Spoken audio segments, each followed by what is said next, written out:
Washington, President Trump said Tuesday that Iran will be obliterated if it assassinates him, saying he's drafted an order to that effect if he dies.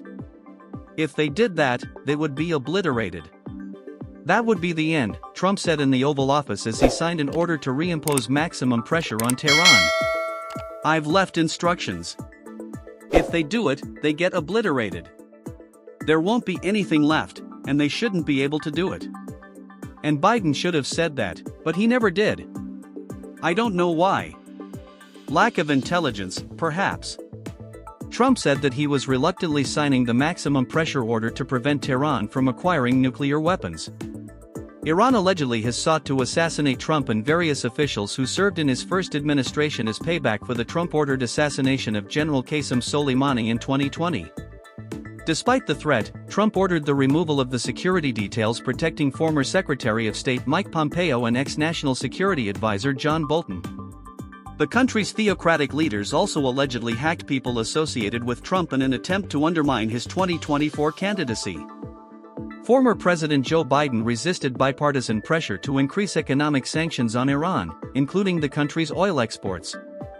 A group of 62 House members, including prominent Democrats Adam Schiff and Eric Swalwell of California, last year asked Biden to fully enforce U.S. sanctions on Iranian oil sales after those exports surged, roughly doubling annual export levels from 2019 and 2020.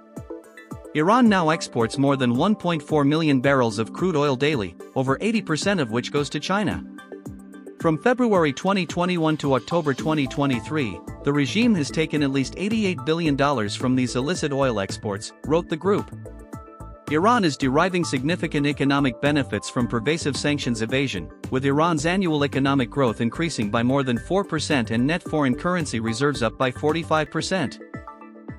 Congressional Republicans separately pleaded with Biden to cancel a sanctions waiver allowing Iraq to pay Iran for electricity, which they estimated would allow Iran access to $10 billion. Biden in 2023 agreed to release $6 billion in frozen Iranian oil proceeds held by South Korea in exchange for the release from prison of 5 Iranian Americans.